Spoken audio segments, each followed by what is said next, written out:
لله رب العالمين والصلاة والسلام على سيد المرسلين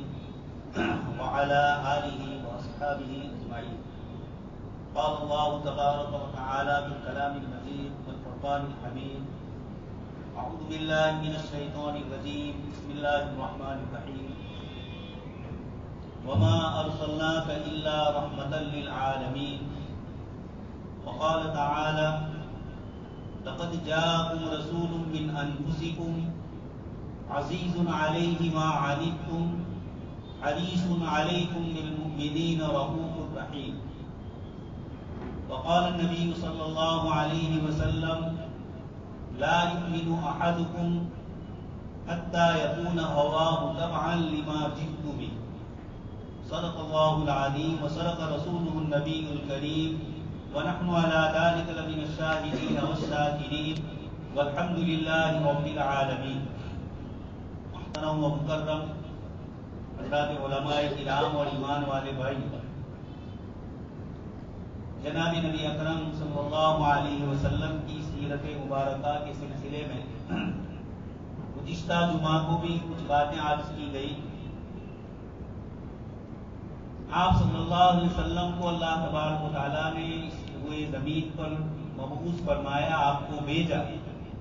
اللہ تبارک و تعالیٰ یہ ارشاد فرماتے ہیں: وما ارسلناک الا رحمۃ للعالمین. ہم نے آپ کو سارے جہاں والوں کے لیے رحمت والا بنا کر بھیجا. صرف یہ نہیں فرمایا انسانوں کے لیے رحمت والا بنا کر بھیجا، صرف جانوروں کے لیے نہیں فرمایا، بلکہ جتنے بھی عالم اللہ پاک کی نشانیوں پر دلالت کرنے والی جتنی بھی اللہ پاک کی مخلوقات ہے، ان سب کے لیے اللہ پاک نے رحمت بنا کر بھیجا. آپ کا آنا صرف انسانوں کے لیے رحمت نہیں تھا، بلکہ کائنات کے ذرے ذرے کے لیے آپ صلی اللہ علیہ وسلم رحمت بن کر تشریف لائے. اسی طرح دوسری آیت جو آپ حضرات کے سامنے تلاوت کی، اس میں بھی اللہ پاک فرماتے ہیں: لقد جاءکم رسول من انفسکم. مکہ والوں سے، عرب لوگوں سے خطاب ہو رہا ہے کہ تم میں ہم نے ایک رسول بھیجے، من انفسکم، تمہارے ہی خاندان، تمہاری برادری اور تمہاری ہی نسل سے، انسانیت میں سے بھیجے. عزیز علیہ ما عنتم، تمہیں کوئی تکلیف اور مصیبت اور پریشانی اگر پیش آتی ہے تو عزیز علیہ، ان کے لیے یہ چیز دشوار ہوتی ہے،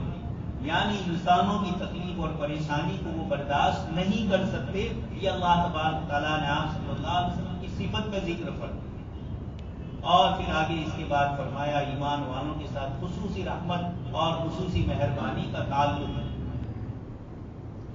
یہ دوست اور بزرگوں، جناب نبی اکرم صلی اللہ علیہ وسلم کی فضیلت میں ان دونوں آیتوں میں اللہ تبارک تعالیٰ نے کائنات کے لیے آپ کا رحمت والا بنا کر بھیجنے کا ذکر فرمایا. کیا چیز ہے؟ آپ صلی اللہ علیہ وسلم کی تشریف لانے سے پہلے دنیا میں کون سی پریشانیاں تھیں، اور آپ تشریف لائے اور آپ نے انسانوں پر سے وہ کون سا بوجھ اور کون سی پریشانیوں کو دور فرمایا، جو گزشتہ جمعہ کی بیان کی آیت میں بھی آپ سن چکے ہیں کہ اللہ کے رسول صلی اللہ علیہ وسلم کے لیے فرمایا: وَيَضَعُ عَنْهُمْ إِصْرَهُمْ وَالْأَغْلَالَ الَّتِي كَانَتْ عَلَيْهِمْ. پچھلی شریعتوں پر، پچھلی امتوں پر، پہلے کے انسانوں پر جو مصیبتیں، تکلیفیں، بوجھ اور بیریاں اور جو سخت حد بندیاں سماجی، مذہبی، کسی بھی طریقے سے لگی ہوئی تھی، آپ صلی اللہ علیہ وسلم تشریف لائے اور وَيَضَعُ عَنْهُمْ، آپ نے لوگوں سے ان تمام تکلیفوں اور پریشانیوں کو دور فرمایا. یہ آپ صلی اللہ علیہ وسلم کی خصوصیات کو ذکر فرمایا. سب سے بڑی چیز دنیا میں جو انسان چاہتا ہے، یہ چین اور سکون اور امن و عافیت کو چاہتا ہے، اور دوسرے نمبر پر روزی روزگار اس کو مہیا ہو جائے. یہ دو چیزیں ہیں جو آج کے انسانوں، بلکہ ہمیشہ انسانوں میں یہ دو چیزیں رہتی ہیں. اور اسی لیے اللہ تبارک تعالیٰ نے مکہ کے مشرکین پر جو احسان فرما کر اس کا ذکر فرمایا کہ ہم نے ابرہا کے لشکر کو شکست دے دی، چند پرندوں کے ذریعے ہم نے ان کو ختم کر دیا. یہ جو ہم نے ان پر کیا اور تمہارے اوپر جو احسان کیا اس میں اللہ تبارک تعالیٰ نے آگے آیت میں فرمایا اطعمہم من جوع وآمنہم من خوف، ہم نے تمہیں بھوکے تھے، ہم نے تمہیں روزی روزگار مہیا کیا، یجبا الیہ ثمرات کل شیء اولم یروا انا جعلنا حرما آمنا۔ حرم شریف کی دونوں خصوصیات ذکر کی کہ ہم نے حرم کو امن والا بنایا، بیت اللہ اور مکہ کے علاقے کو، اور اسی کے ساتھ فرمایا یجبا الیہ ثمرات کل شیء وارزق اہلہ من الثمرات۔ حضرت ابراہیم علیہ السلام نے جو دعا فرمائی اللہ پاک نے اس کو قبول فرمایا اور اسی کو مکہ والوں کو فرمایا کہ یجبا الیہ ثمرات کل شیء، ہر طرف سے وہاں کھانے پینے کی چیزیں اللہ پاک کی طرف سے مہیا ہو اور امن کیسا ہے۔ قرآن کریم ہی میں اللہ پاک نے فرمایا یتخطف الناس من ابصارہم، لوگوں کو اچک لیا جاتا تھا، لوٹ لیا جاتا تھا، لیکن آپ صلی اللہ علیہ وسلم کے تشریف لانے کے بعد اللہ پاک نے حرم شریف اور راستوں کو امن والا بنایا۔ یہ اللہ تبارک تعالیٰ کی طرف سے آپ صلی اللہ علیہ وسلم کے ذریعے دنیا انسانیت پر اللہ پاک کا خصوصی رحم اور کرم۔ آپ صلی اللہ علیہ وسلم نے خود ارشاد فرمایا کہ ایک عورت زیورات سے لدی ہوئی سر سے لے کر پیر تک جسم میں سونے کے زیورات پہنے ہوں گے اور وہ ایک جگہ سے دوسری جگہ تک جائے گی۔ آپ صلی اللہ علیہ وسلم نے روایتوں میں مختلف شہروں کے نام لیے جن کا فاصلہ سینکڑوں کلومیٹر کا ہے۔ آپ صلی اللہ علیہ وسلم فرماتے ہیں یہ ایک عورت زیورات سے لدی ہوئی جائے گی اور ایک اللہ پاک کی ذات عالی کے علاوہ اس کو کسی کا خوف نہیں ہوگا۔ روایت کے راوی صحابی رضی اللہ تعالیٰ عنہ فرماتے ہیں میں نے اپنی آنکھوں سے آپ صلی اللہ علیہ وسلم کی ان پیشین گوئیوں کو، خلفائے راشدین اور خاص کر کے حضرت عمر بن خطاب رضی اللہ تعالیٰ عنہ کے زمانے میں نے اپنی آنکھوں سے اس کا مشاہدہ کیا۔ اتنا چین، امن اور سکون جناب نبی اکرم صلی اللہ علیہ وسلم کی تعلیمات کے ذریعے پوری دنیا میں عام ہوا۔ سب سے پہلے جزیرۃ العرب میں آپ صلی اللہ علیہ وسلم نے اس امن کو قائم فرمایا اور آپ صلی اللہ علیہ وسلم کے اسی امن اور سکون اور چین والے پیغام کو سیدنا ابو بکر صدیق رضی اللہ تعالیٰ عنہ نے جس وقت دنیا کی دو سپر پاور طاقتوں کے مقابلے میں اپنے آدمی بھیجے، روم میں بھی اور ایران میں بھی، ان دونوں موقعوں پر آپ نے اپنے لشکر کے سپہ سالاروں کو جن باتوں کا حکم دیا اور جس میں چین، سکون اور امن و عافیت اور دنیا کو سب چیزیں سکھلائی، آپ صلی اللہ علیہ وسلم کے متعلق اللہ پاک نے فرمایا لقد کان لکم فی رسول اللہ اسوۃ حسنہ۔ ساری انسانیت کو خطاب کر کے اللہ پاک فرماتے ہیں اور خاص کر کے صحابہ کرام کہ تمہارے لیے رسول اللہ صلی اللہ علیہ وسلم کی زندگی میں ایک آئیڈیل اور بہترین نمونہ، کس آدمی کے لیے نمونہ ہے اور کون سے شعبے کے لیے نمونہ ہے ایسا نہیں فرمایا۔ آپ صلی اللہ علیہ وسلم کی ذات اقدس اور آپ کی زندگی سے صادر ہونے والا ہر عمل انسانیت کے لیے، چاہے وہ ایک مزدور ہو، چاہے ایک آقا ہو، چاہے بادشاہ ہو اور چاہے رعیت، چاہے باپ ہو چاہے بیٹا ہو، ہر ایک کے لیے آپ صلی اللہ علیہ وسلم کی زندگی اسوا اور نمونہ۔ اس لیے حضرت ابو بکر صدیق رضی اللہ تعالیٰ عنہ نے آپ صلی اللہ علیہ وسلم کے اس امن اور سکون اور انسانیت اور رحم والے پیغام کو جب عام کیا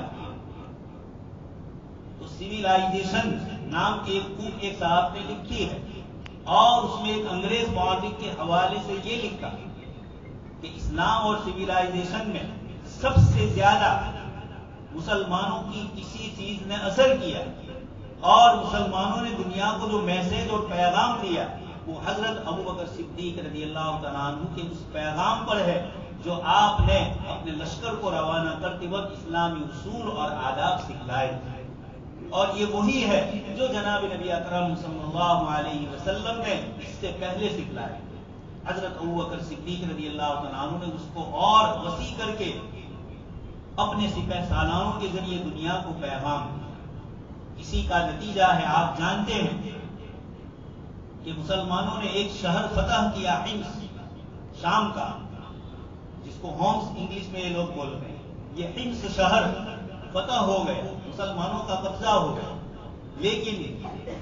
کسی وجہ سے مسلمانوں کو اس شہر کو چھوڑ کر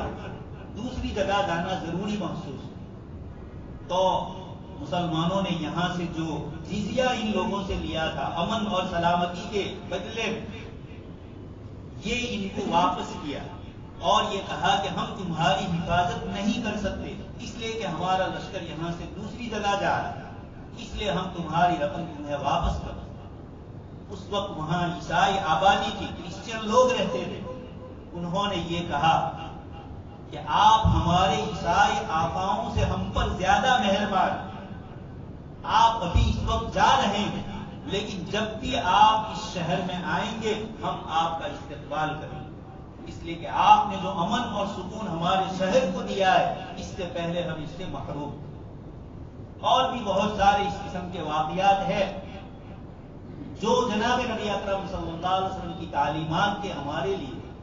دوست اور بزرگ، آپ صلی اللہ علیہ وسلم کی عبادات اور دین کی وہ باتیں جو ایک انسان اور اس کے خدا کے درمیان کا تعلق ہے، نماز ہے، روزہ ہے، زکوٰۃ ہے، حج ہے، یہ عبادتیں وہ ہے جو انسان کو اپنے اللہ کے ساتھ ادا کرے، لیکن ان عبادتوں میں بھی اللہ تبارک و تعالیٰ نے ایسے اخلاق اور ایسی تعلیمات رکھی ہے کہ اس کے ذریعے ایک بندہ صرف اپنے اللہ سے ہی تعلق مضبوط نہیں کرتا ہے، بلکہ اس کے ذریعے اللہ کے بندوں کے ساتھ کے اس کے تعلقات بھی واضح ہوتے ہیں۔ نماز اجتماعی طور پر ادا کی جائے، ایک ساتھ مختلف علاقے، مختلف جگہوں کے مختلف خیالات، مختلف سوچ اور مزاج والے انسان آپس میں ایک دوسرے کے ساتھ بیٹھتے ہیں۔ قرآن کریم نے نماز کی صفوں کا حکم فرمایا، مجلس میں کیسے بیٹھنے کا، اذا قیل لهم تفسحوا فی المجالس فافسحوا یفسح اللہ لکم۔ پریکٹیکل طور پر جناب نبی اکرم صلی اللہ علیہ وسلم نے یہ آیتیں نازل ہوئی اور صحابہ کرام کو آپ نے زندگی کے بیٹھنے اٹھنے اور مجلس کے آداب اور اصول سکھلائے، سفر کے آداب سکھلائے، ایک دوسرے کے ساتھ ملنے جلنے کے کیا آداب اور اصول ہو، یہ ساری چیزیں جناب نبی اکرم صلی اللہ علیہ وسلم نے نماز کی ڈسپلن کے ساتھ ہمیں سکھلائی۔ نماز ہمیں اوقات کی پابندی بتلاتی، نماز ہمیں ایک دوسرے کے ساتھ کس طرح سلوک کرنے کا، نماز اس کے ذریعے ہمیں یہ ساری چیزیں بتلاتی۔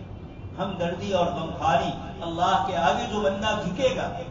یہ اللہ کے بندوں کے ساتھ بھی نرم معاملہ کرے، اس لیے نماز حب جاہ، آدمی کے دل میں کبر آتا ہے، مرتبہ، عہدہ، صلاحیت، مال، مختلف قسم کی اس کی کوئی نہ کوئی ایسی امتیازی چیز ہوتی ہے جس سے وہ اپنے آپ کو دوسرے سے بڑا بتلانا چاہتا ہے۔ نماز کے ذریعے اللہ تبارک تعالیٰ ہمارے نام کو جو سب سے اونچی رہنا چاہتا ہے اس کو رگڑواتے ہیں اور یہ بتلاتے ہیں کہ سب کے سب اللہ کے بندے ہیں، کسی کو کسی پر کوئی فضیلت نہیں ہے۔ جناب نبی اکرم صلی اللہ علیہ وسلم نے اپنے آخری خطبوں میں جو آپ نے آخری حج کے موقع پر الگ الگ وقت میں الگ الگ مقام پہ فرمائے، ان سارے خطبات کا مجموعہ دنیا کی تاریخ میں پہلا وہ انسانی ہیومن رائٹس کا چارٹر ہے، انسانی حقوق کا وہ چارٹر ہے، ڈکلیریشن ہے جو آج تک دنیا میں کوئی پیش نہیں کر سکتا۔ آپ صلی اللہ علیہ وسلم نے ان تعلیمات میں عبادات کا بھی ذکر فرمایا اور سب سے بڑی چیز امن اور انصاف، ان دونوں چیزوں کو آپ صلی اللہ علیہ وسلم نے بنیاد بنایا۔ اس لیے آپ صلی اللہ علیہ وسلم کو پیغمبر امن کہا گیا اور آپ صلی اللہ علیہ وسلم کی تعلیمات کے ذریعے آپ نے دنیا کو بتلایا کہ امن کس طریقے سے قائم ہو۔ امن صرف اچھی باتیں کرنے سے نہیں ہوتا ہے، پریکٹیکل طور پر اس پر عمل کرنے سے ہوتا ہے۔ آپ صلی اللہ علیہ وسلم نے خطبہ حجۃ الوداع میں چند چیزیں ایسی فرمائی جس میں آپ نے ایک چیف جسٹس کو، ایک حکومت کو کس طریقے سے اپنے معاملات کو درست کرنا ہے، لوگوں میں امن اور انصاف کس طریقے سے قائم کرنا ہے، اس کی آپ صلی اللہ علیہ وسلم نے جیتی جاگتی مثال پیش کر کے بتایا۔ آپ صلی اللہ علیہ وسلم کے زمانے میں آپ کے تشریف لانے سے پہلے عرب کے اندر بہت کثرت سے لوٹ مار اور خون خرابہ تھے، قبیلے تھے اور کوئی منظم حکومت نہیں تھی، ایک قبیلے کی دوسرے قبیلے کے ساتھ جانور کے آگے پیچھے بڑھنے میں لڑائیاں ہوتی اور سینکڑوں سال تک وہ لڑائیاں چلتی، اور پھر ایک آدمی نے دوسرے کسی قبیلے کے آدمی کو قتل کر دیا تو جب تک اس سے بدلہ نہیں لیا جاتا چین نہیں ہوتی، پھر سامنے والا اس سے بدلہ لیتے، پھر ادھر والے بدلہ لیتے. اس طریقے سے ایک مارنے والے نے انسان کو مار ڈالا، لیکن ان کے دونوں قبیلوں کے ہر فرد کے اوپر لڑائی لازمی تھی. اس طریقے سے برس تھا برس تک ایک دوسرے پر ظلم اور زیادتی ہوئی. آپ صلی اللہ علیہ وسلم تشریف لائے، آپ نے اس کو بند کروایا، اور حجۃ الوداع کے اس خطبے میں آپ نے اس کو صاف اور واضح طور پر فرمایا، جہاں آپ صلی اللہ علیہ وسلم کے ساتھ 1,00,000 سے زیادہ صحابہ کرام کا مجمع تھا، اور ایک دوسری روایت میں اس سے کم بتلایا، کم سے کم 40,000 کی روایت ہے اور زیادہ سے زیادہ 1,00,000 سے اوپر کی ہے. لیکن 1400 سال پہلے کی انسانیت کے لیے اتنا 40,000 آدمیوں کا یا 1,00,000 آدمیوں کا مجمع کوئی چھوٹا نہیں. اس بڑے مجمع میں آپ صلی اللہ علیہ وسلم نے یہ اعلان فرمایا کہ میرے چچا زاد بھائی ربیعہ ابن حارث ابن عبد المطلب، ان کے خون کا بدلہ لیا جانا باقی ہے، لیکن میں اس خون کو معاف کرتا ہوں، اور آج کے بعد سامنے والے قبیلے سے جنہوں نے ان کو قتل کیا تھا ہم اس کا بدلہ ہرگز نہیں. ایک امن پسند اور ایک دنیا میں انصاف اور عدل کو قائم کرنے والی ذات کے لیے سب سے پہلے مسئلہ اس کے اپنے گھر سے آتا ہے، اس کے اپنے خاندان سے آتا ہے. آپ صلی اللہ علیہ وسلم نے سب سے پہلے اپنے خاندان کا جو خون کا بدلہ لینا باقی تھا آپ نے اس کو معاف کر دیا، اور یہ کہا کہ آج کے بعد اب کوئی اس طریقے کی پچھلی لڑائیوں کا کوئی بدلہ نہیں. یہ سب سے بڑا اعلان تھا اس زمانے کے. دوسرا بڑا مسئلہ تھا سود اور بیاج کا. آپ صلی اللہ علیہ وسلم تشریف لائے، پوری دنیا میں خاص کر کے یہودی سود خانوں کے اندر اور مدینہ منورہ میں وہی زیادہ تھے، سود کا نظام بہت عام تھا، مکہ میں بھی عام تھا. آپ صلی اللہ علیہ وسلم کے چچا حضرت عباس رضی اللہ عنہ اسلام نہیں لائے، اس سے پہلے انہوں نے لوگوں کو سود پر بڑی بڑی رقمیں دی، ابھی وہ رقمیں لینا باقی تھی. آپ صلی اللہ علیہ وسلم نے حجۃ الوداع کے موقع پر یہ اعلان فرمایا کہ سب سے پہلے وہ سود اور وہ بیاج جو میں معاف کرتا ہوں میرے چچا حضرت عباس ابن عبد المطلب کا خون معاف کیا، وہ بھی اپنے دادا کے پوتے سے، اور سود کو معاف کیا وہ بھی اپنے حقیقی چچا سے. اس طریقے سے پریکٹیکل طور پر آپ صلی اللہ علیہ وسلم نے اس دنیا کو امن اور سکون بتلایا. پھر پوری زندگی امن، عدل اور انصاف کے لیے نبوت ملنے سے پہلے بھی آپ صلی اللہ علیہ وسلم نے حلف الفضول ایک تنظیم قائم کی تھی لوگوں نے، جس میں دوسروں کو انصاف دلانا، غریبوں، مسکینوں، بیواؤں کے حقوق کا لحاظ کرنا. آپ صلی اللہ علیہ وسلم اس کے بھی ایک ممبر تھے. اور آپ نے نبوت کے بعد مدینہ منورہ ہجرت کرنے کے بعد ایک موقع پر یہ فرمایا کہ اگر مجھے دوبارہ اس طرح کی تنظیم کے لیے بلایا گیا تو میں ضرور اس میں جاؤں. لیکن پھر تو اللہ پاک نے آپ کو رسول اور نبی بنایا تھا، اس لیے آپ نے اپنی تعلیم کے ذریعے اور آپ نے اپنے حکم اور فیصلے کے ذریعے پوری دنیا میں، عرب دنیا کے اندر اس نظام کو نافذ کر امن اور انصاف کی ہر امکانی کوشش میں آپ آگے بڑھتے گئے. کعبۃ اللہ کی تعمیر ہو رہی ہے، ابھی نبوت نہیں ملی ہے، 35 سالہ عمر ہے، اور حجر اسود کے سلسلے میں اختلاف ہوا اور اللہ تبارک تعالیٰ نے آپ صلی اللہ علیہ وسلم کے ذریعے اس اختلاف کو ختم کر دیا. سب نے کہہ دیا ھذا الصادق الامین قد رضی، کہ سب سے پہلے جو آدمی آئے وہ جو فیصلہ کرے اس پر ہم عمل کریں گے. اللہ کے رسول صلی اللہ علیہ وسلم کو ہی اللہ پاک نے بھیجا، اور جیسے ہی آپ آئے سب نے اپنی طرف سے سرداروں نے یہ کہا کہ یہ امیر اور یہ صادق سچے ہیں، ہم ان کے فیصلے پر راضی. پھر آپ صلی اللہ علیہ وسلم نے فیصلہ بھی ایسا فرمایا جو امن اور سکون والا سب کو شریک کرے.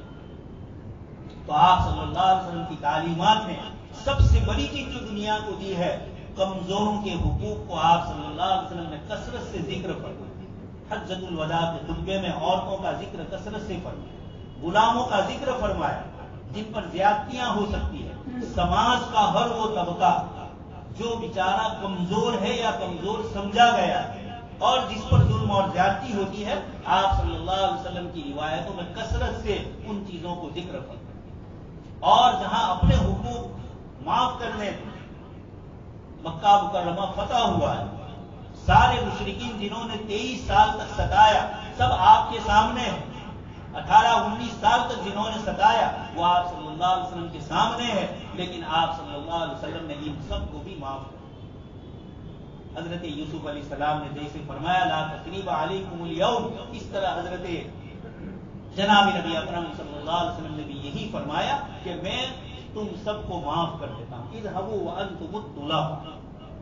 تم سب کو معاف کر دیا، تم سب کو آزاد کر دیا۔ یہ پوری صلح حدیبیہ میں آپ کا نام لکھا جا رہا ہے، من محمد رسول اللہ، آپ صلی اللہ علیہ وسلم کا نام لکھا جا رہا ہے۔ سہیل بن عمرو جو مشرکین کی طرف سے آئے تھے، انہوں نے کہا اگر آپ کو اللہ کا رسول مانتے تو یہ سارا جھگڑا ہمارا آپ سے کیا، آپ اپنے نام کے ساتھ لکھیے من محمد بن عبد اللہ،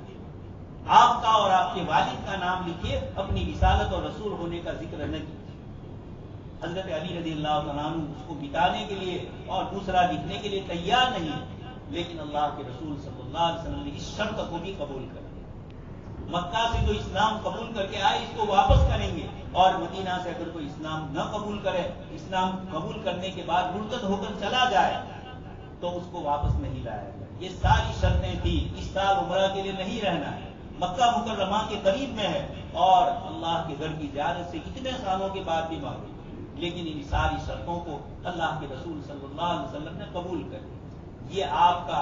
دنیا میں امن اور انصاف قائم کرنے کے لیے، اس قسم کی صلح کے لیے تیار ہونا، دشمنوں کو معاف کرنا۔ آپ سوئے ہوئے ہیں، ایک صاحب تلوار لے کر کھڑے ہوئے اور پوچھا میں یمنعہ کمی، مجھ سے آپ کو کون بچائے؟ آپ کھڑے ہوئے اور کہا اللہ، تلوار اس کے ہاتھ سے گر گئی، آپ نے ہاتھ میں لی، اب اس کو پوچھا کہ تجھے کون بچائے؟ اس نے کہا کن خیر آخذ، آپ بہترین تلوار لینے والے ہوئے، یعنی مجھے معاف کر دیجیے۔ آپ صلی اللہ علیہ وسلم نے اس کو معاف کر دیا۔ اپنے قبیلے میں جا کر اس نے کہا جئت من خیر، میں تمہارے پاس انسانوں میں سب سے بہتر انسان کے پاس سے آیا۔ یہ جناب نبی اکرم صلی اللہ علیہ وسلم کے اخلاق ہے۔ دوستوں اور بزرگوں، سیرت کے ان دنوں میں ہم صرف سیرت نہ بیان کریں، اپنی زندگی میں اس کو اتارنے کی کوشش کریں۔ اس وقت دنیا میں سب سے بڑی جس چیز کی کمی ہے وہ اخلاق کی کمی ہے۔ دوسروں کے پاس نہ اخلاقی تعلیم ہے، نہ عملاً اخلاق ہے، اور مسلمانوں کو اللہ کے رسول صلی اللہ علیہ وسلم نے فرمایا بعثت لأتمم مکارم الاخلاق، میں آیا ہی اس لیے ہوں تاکہ اخلاق کی تکمیل کروں، اس کو مکمل کروں۔ اس لیے اس وقت سب سے بڑی ضرورت اس کے ساتھ جو حالات ملک کے ہیں، بابری مسجد کا جو مسئلہ چل رہا ہے، سپریم کورٹ کی طرف سے اس سلسلے میں جو بھی ججمنٹ آئے، مسلمانوں نے اللہ کے گھر کے بچانے کے لیے اس ملک کے قانون اور دستور کے اعتبار سے جتنی ان سے بس ہو سکتا تھا یہ ساری چیزیں مسلم تنظیموں نے کی، اور اپنی طرف سے بہترین وکیلوں کو روکا، اور سپریم کورٹ میں ساری گفتگو ہوئی۔ اب اگر کوئی فیصلہ ہمارے خلاف آتا ہے تو ہم اللہ پاک کے دربار عالی میں دعا کریں گے۔ حضرت جناب عبد المطلب، جس وقت ابرہہ کا لشکر آیا مکہ پر حملہ کرنے کے لیے، اور اس نے حضرت جناب عبد المطلب کے 200 اونٹ قبضے کر لیے، اور پھر اس کے بعد بلایا، بات چیت ہو رہی ہے، جناب عبد المطلب اس کے پاس بیٹھے، بڑا احترام کیا اس نے کہا میری تمہارے ساتھ کوئی لڑائی نہیں، میری لڑائی کعبۃ اللہ سے، آپ لوگ سائڈ پہ ہو جاؤ، میں اس کو گرا دوں۔ جناب عبد المطلب نے اس سلسلے میں کوئی بات نہیں اور کہا میرے 200 اونٹ جو تم نے قبضے کر لیے ہیں وہ واپس۔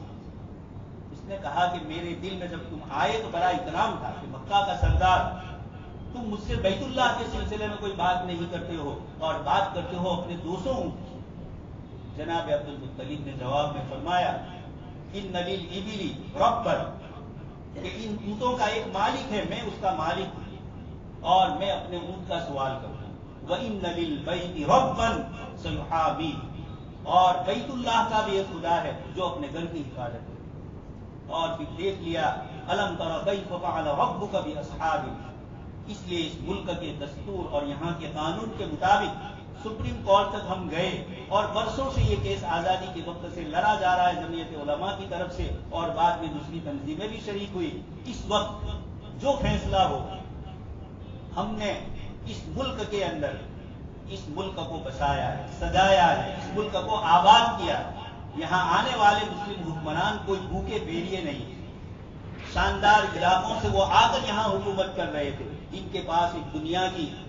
سینٹرل ایشیا کی بہت بڑی تہذیب اور کلچر اور اسلام کی عظیم نعمت ان کے پاس، قرآن کریم کے اصول اور آداب تھے، اور جناب نبی اکرم صلی اللہ علیہ وسلم کے احکام تھے۔ یہ سب لے کر یہاں آئے۔ اس لیے اس وقت ہمارے لیے ایک عجیب دوسرا بھی اللہ پاک کی طرف سے معاملہ ہے۔ آپ جانتے ہیں سپریم کورٹ کا یہ کیس مسلمانوں کی طرف سے جو لڑے ہیں، مسٹر راجیو دھون صاحب، یہ اس ملک کے بنیادی سیکولر نظام کی عکاسی کر رہے ہیں، بتلا رہے ہیں۔ دنیا میں یہ ایک عجیب ہوا ہے، ایک مسجد کے لیے بات ہو رہی ہے، اور سب سے زیادہ بہترین دلیلوں سے جو اپنے کیس کو مضبوط کر رہے تھے ایک غیر مسلم اور اونچے گھرانے کی ہندو ہوتی۔ یہ اس ملک کی گنگا جمنی تہذیب کے علم برداری کی دلیل ہے۔ دنیا کی تاریخ میں لکھا جائے گا کہ جب اس طرح کا واقعہ پیش آ رہا تھا تو اس کے لیے سپریم کورٹ میں جو کیس لڑنے والے تھے وہ ایک غیر مسلم۔ یہ ہمارے اس ملک کی رواداری، بھائی چارگی کے اوپر دلالت ہے۔ اسی طرح کا ایک واقعہ برسوں پہلے پیش آیا کاندھلا میں، ایک زمین کا مسئلہ۔ ہندوؤں نے کہا کہ اس زمین کے لیے ہمارے گواہ فلاں بزرگ ہوں۔ انہوں نے کوئی ہندو کو وکیل نہیں بنایا، مسلمان کو بنایا، اور انہوں نے جو فیصلہ حق اور انصاف کے مطابق تھا کہ وہ زمین مسلمانوں کی نہیں تھی، وہ زمین ان کو دلوائی، غیر مسلم۔ اس لیے اس ملک میں اللہ تبارک تعالیٰ نے ایسی تاثیر رکھی ہے کہ یہاں حق و انصاف کے کھڑے ہونے والے اس کے لیے کہیں نہ کہیں سے اللہ پاک کھڑا کر دے۔ مسلمان نئے نئے اس ملک میں آئے اور کھمبات میں مسلمانوں کی مسجد پر حملہ ہوا،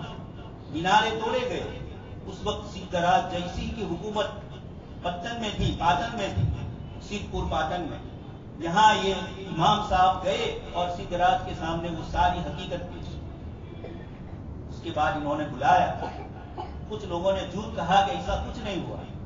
سدھراج جیسنگھ نے خود بخود ویش پلٹا کیا اور فقیرانہ لباس پہن کر راتوں رات نکل گئے سدھ پور سے، اور کھمبات دریا کنارے آئے، وہاں سے پانی چھاگل میں بڑھا اور پھر سب چیزوں کی تحقیق کی، اور پھر دوسرے دن وہاں پہنچے، پھر سب کو بلایا اور اس کے بعد کہا کہ بتلاؤ کیا بات ہے۔ مسلمانوں نے اپنا کیس رکھا، جو دوسرے تھے انہوں نے کہا کہ نہیں بات غلط ہے۔ سدھراج جیسنگھ نے وہ چھاگل منگوائی اور یہ کہا کہ کھمبات جا کر میں آیا ہوں، اپنی آنکھوں سے دیکھا ہے، مسلمانوں کی مسجد کو نقصان ہوا ہے، اس کو پورا اس کا جو کچھ بھی خرچہ ہے وہ پورا ادا کیا جائے گا، اور چھاگل اپنے آدمیوں کو پیش کی کہ اس کو پیو، یہ دریا کا پانی ہے، یہ میرے وہاں جانے کی ضرورت ہے۔ اس لیے اللہ پاک نے حق و انصاف کی چیزوں کو کسی کے دل میں کس وقت اللہ پاک ڈال دے، اللہ تبارک تعالیٰ سے ہمیں تو یہ دعا کرنی ہے، اللہ تبارک تعالیٰ اس سے پہلے کے کسی اور مسجد پر یہ ہو، ہمیں خود مسجد کو آباد کرنے کی توفیق نصیب ہو۔ سب سے پہلے ہمارا اپنا قصور بابری مسجد میں بھی یہی ہوا ہے، اور اس طرح کی دوسری مسجدوں میں۔ اس لیے اللہ پاک ہمیں توفیق عنایت فرمائے، حق و انصاف اور عدل و صداقت کے اوپر باقی رہنے کی، اور جناب نبی اکرم صلی اللہ علیہ وسلم کی تعلیمات پر عمل کرنے کی اللہ پاک ہم سب کو توفیق نصیب فرمائے۔ آمین وآخر دعوانا